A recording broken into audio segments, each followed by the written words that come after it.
আলাইকুম প্রিয় শিক্ষার্থীরা। আজকে আমাদের ধারাবাহিক ক্লাসের আজকের চতুর্থতম ক্লাস। আজকে এই চতুর্থতম ক্লাসে আমরা শিখব কিভাবে মোট লাভ বা ক্ষতি নির্ণয় করতে হয়। তো পূর্বের 1 নাম্বার 2 নাম্বার এবং 3 নাম্বার ক্লাসটিতে আমরা শিখেছি নিট বিক্রয় কিভাবে নির্ণয় করতে হয়। এরপর শিখেছি কিভাবে নিট ক্রয় নির্ণয় করতে হয়। তারপর শিখেছি কিভাবে বিক্রিত পণ্যের ব্যয় নির্ণয় করতে হয়। তো তোমরা যারা এগুলো নির্ণয় করতে পারো না তারা আমাদের 1, 2 ও 3 নাম্বার ক্লাসটা দেখে এই সকল বিষয় বিস্তারিত সুন্দরভাবে বুঝে নিতে পারো। তো আজকে আমরা শিখব কি যে মোট লাভ কিভাবে নির্ণয় করতে হয়। তো মোট লাভ নির্ণয়ের ক্ষেত্রে আমরা প্রথমে বের করে নেব কি নিট বিক্রয় বের করে নিয়ে আমরা সেটা কোথায় লিখব। নিট বিক্রয় যে আমরা বের করব, আমরা যে 1 নাম্বার ক্লাসে দেখেছিলাম সেটা আমরা করে নেব কি এই ঘরের মধ্যে আমরা নিট বিক্রয় ক্যালকুলেশন করে সেটা কোথায় নিয়ে যাব, এখানে নিট বিক্রয়টা লিখব। এরপরে আমরা দেব কি নিট বিক্রয়ের সাথে সূত্র। দেখো সূত্র কি, সূত্র হচ্ছে নিট বিক্রয়ের সাথে বিয়োগ দিতে হবে বিক্রিত পণ্যের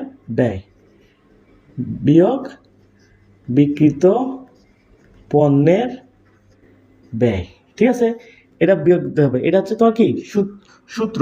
এটা থেকে বিয়োগ দিলে আমরা কি পাবো, মোট লাভ বা ক্ষতি পাবো, মোট লাভ বা ক্ষতি নির্ণয় করতে পারবো। তোমরা আমি যে এই যে ছকটা করে যেভাবে বোঝাই দেই, তোমরা এটা খাতায় নোট আকারে লিখে রাখতে পারো যাতে শর্টলি তোমরা দেখে একটা ধারণা নিতে পারো। তো এটা হচ্ছে মোট লাভ বা ক্ষতি নির্ণয়ের সূত্র।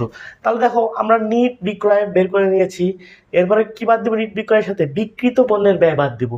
বিক্রিত পণ্যের ব্যয় আমরা কিভাবে নির্ণয় করব, প্রারম্ভিক মজুদ। দেখো বিক্রিত পণ্যের ব্যয়টা কোথায় নির্ণয় করবো, দেখো প্রারম্ভিক মজুদ দ্বিতীয় ঘরে লেখার পর এর সাথে যোগ দেবো নিট ক্রয়টা আমরা এখানে ক্যালকুলেশন করে নেব, ঠিক যেভাবে আমরা 2 নাম্বার ক্লাসে শিখেছিলাম যে নিট ক্রয় কিভাবে নির্ণয় করতে হয়, ঠিক একইভাবে আমরা এখানে নিট ক্রয়টা ক্যালকুলেশন করে এখানে নিয়ে যাবো নিট ক্রয়। এরপরে নিট ক্রয়ের সাথে আমরা কি যোগ দেব, প্রত্যক্ষ খরচ কোনগুলো হয় আমরা সেটা 3 নাম্বার ক্লাসে খুব ভালোভাবেই জেনেছি যে প্রত্যক্ষ খরচগুলোর মধ্যে পড়ে ডক চার্জ, ক্রয় পরিবহন, হ্যাঁ বিভিন্ন ধরনের খরচ আছে। এগুলো কি যেগুলো আমরা ক্রয়ের সাথে সংশ্লিষ্ট খরচ, এই খরচগুলো আমরা কি করব নিট ক্রয়ের সাথে আমরা যোগ দিব। ওকে, এরপরে আমাদের যখন প্রারম্ভিক মজুদের সাথে নিট ক্রয় যোগ প্রত্যক্ষ খরচ দেওয়া হবে, তখন সেটা কি বাইর হবে, সেটা বাইর হবে বিক্রয়যোগ্য পণ্যের ব্যয় অথবা বিক্রয়যোগ্য পণ্য। তাহলে আমাদের মোট বিক্রয়যোগ্য পণ্য বিক্রয় নির্ণয় সূত্রটা কি, বিক্রয়যোগ্য পণ্য নির্ণয় সূত্রটা হচ্ছে প্রারম্ভিক মজুদ যোগ নিট ক্রয় যোগ প্রত্যক্ষ খরচ। তাহলে আমার হয়ে আসলো কি বিক্রয়যোগ্য, অর্থাৎ বিক্রয়ের যোগ্য। যেমন মানুষ বলে না যে বিয়ের যোগ্য, বিয়ে দিতে হবে, তার মানে কি বিয়ের যোগ্য হয়ে গেছে, তাহলে তাকে বিয়ে দিতে হবে। এখানে ঠিক একই রকম বিক্রয় যোগ্য, অর্থাৎ এই পণ্যগুলার অ্যামাউন্ট বিক্রয় করার মতো।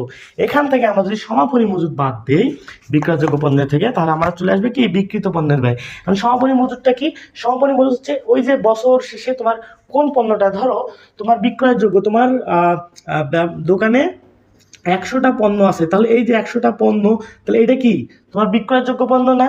এখান থেকে তুমি মাস শেষে দেখা গেল যে তোমার 20টা পণ্য গোডাউনে পড়ে আছে, তাহলে তুমি কতগুলো পণ্য বিক্রি করছো, এটা এখান থেকে বিয়োগ দিলে বাইর হবে না, অবশ্যই বাইর হবে। দেখো এখান থেকে যদি আমি বাদ দেই সমাপনী কত আছে, তাহলে এই যে 100টা ছিল আমার বিক্রয়যোগ্য পণ্য আমার দোকানে, এরপর আমার বিক্রি হয় নাই কয়টা, 20টা, তার মানে এটা কি সমাপনী।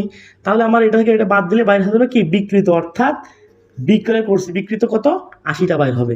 তার মানে বিক্রিত মানে বিক্রয় হয়ে গেছে এমন পণ্য। হ্যাঁ, তাহলে সেই বিক্রিত পণ্য বাইর করার জন্য আমাকে সমাপনী মজুদটা বাদ দিব, ঠিক একইভাবে দিলে আমার বাইর হয়ে আসতেছে কি বিক্রিত পণ্যের ব্যয়। ওকে, এখন আমরা যখন বিক্রিত পণ্যের ব্যয় বাইর করে নিলাম, দেখো শিক্ষার্থীরা সেই বিক্রিত পণ্যের ব্যয়টাকে আমরা নিট বিক্রয় যেটা আছে এই নিট বিক্রয় থেকে কি দেব, বিয়োগ দিব। নিট বিক্রয় থেকে বিক্রিত পণ্যের ব্যয় যদি আমি বিয়োগ দেই, তাহলে আমাদের লাভ অথবা ক্ষতি বের হয়ে যাবে। মনে রাখবা যদি কখনো এই পরিমাণটা লাভ বা ক্ষতির পরিমাণটা মাইনাসে আসে, তাহলে আমার হয়েছে কি ক্ষতি, আর যদি প্লাসে আসে তাহলে হয়েছে কি লাভ। ফর এক্সাম্পল আমরা দেখতে পারি, ধরো তোমার নিট বিক্রয় হয়েছে 2000 টাকা, সাপোজ 2000 টাকা, আর এখানে বিক্রিত পণ্যের ব্যয় হয়েছে 3000 টাকা। তাহলে 2000 থেকে 3000 বাদ দিলে আমার কত হয়, -1000 হয় না? -1000 হয় কি না? হ্যাঁ, তাহলে আমার এটা কি হয়েছে? মোট ক্ষতি হয়েছে। আর যদি এমন হইতো যে তোমার এখানে বাইর হয়েছে 2000 টাকা নিট বিক্রয়, আর বিক্রিত পণ্যের ব্যয় বাইর হয়েছে তোমার 1000 টাকা, তাহলে কি বিয়োগ দিলে কত আসে? +1000 আসে না? তাহলে প্লাস যেহেতু আসছে সেহেতু এটা কি হবে? লাভ হবে। ঠিক আছে, আশা করি তোমরা আজকের এই ক্লাসটা বুঝতে পেরেছো কিভাবে আমরা মোট লাভ নির্ণয় করতে হয়। তো এই ক্লাসটায় তোমরা যে বিষয়টা বোঝো নাই বা যেটা যে এখানকার মধ্যে যে টপিকটা বুঝতে পারো না সেটা তুমি কমেন্টে জানাবা, আমি অবশ্যই তোমাকে বুঝিয়ে দেবো। কারণ সামনে পরীক্ষা, বেশি দেরি করা যাবে না। শর্ট করে তোমরা যারা এইচএসসি 25 ব্যাচ আছো তাদের রিকোয়েস্টে আমি শর্ট করে একটা শর্ট নোট দিচ্ছি তোমাকে, যাতে তোমাদের সামনে পরীক্ষাটা আরও সহজ হয়। সামনে ঈদের সময় আনন্দ করবা, ঠিক আছে, কিন্তু আনন্দের পাশাপাশি এই ক্লাসগুলো একটু দেখবা, সাথে অঙ্কগুলো করবা, দেখবো ইজিলি তোমার হয়ে গেছে। আর্থিক বিবরণী নিয়ে ভয় পাওয়ার কোনো দরকার নাই। তুমি এই যে নোটগুলো যেগুলো আমি তোমাকে করে দিচ্ছি, প্রত্যেকটা ক্লাসে করে দিচ্ছি, এই নোটগুলো তোমরা নিয়মিত করো, দেখবা আর্থিক বিবরণী তোমাদের কাছে কিছুই না। তো দেখো, এই ছিল আমাদের আজকের মোট লাভ নির্ণয়ের ছক। আশা করি তোমরা এটা বুঝতে পেরেছো। আমি আবারও বলছি, প্রতিদিনই বলি, তোমাদের এই ভিডিও থেকে যদি কোনো উপকার হয়ে থাকে তাহলে তোমরা অবশ্যই আমার এই ক্লাসের ভিডিওটি নিজেদের প্রোফাইলে বা বন্ধুদের কাছে শেয়ার করে ছড়িয়ে দেবা, এবং আমার যে ফেসবুক পেজ আছে এটাকে তোমরা লাইক দিয়ে রাখবা, ফলো দিয়ে রাখবা নিয়মিত ভিডিওগুলো পাওয়ার জন্য। এছাড়া আমার ইউটিউব চ্যানেল আছে একটা, তোমরা ইউটিউবে আমি চ্যানেলের লিঙ্ক ডিসক্রিপশনে দিয়ে দেবো, তোমরা চ্যানেলটাকে ফলো করে দেবো। ঠিক আছে।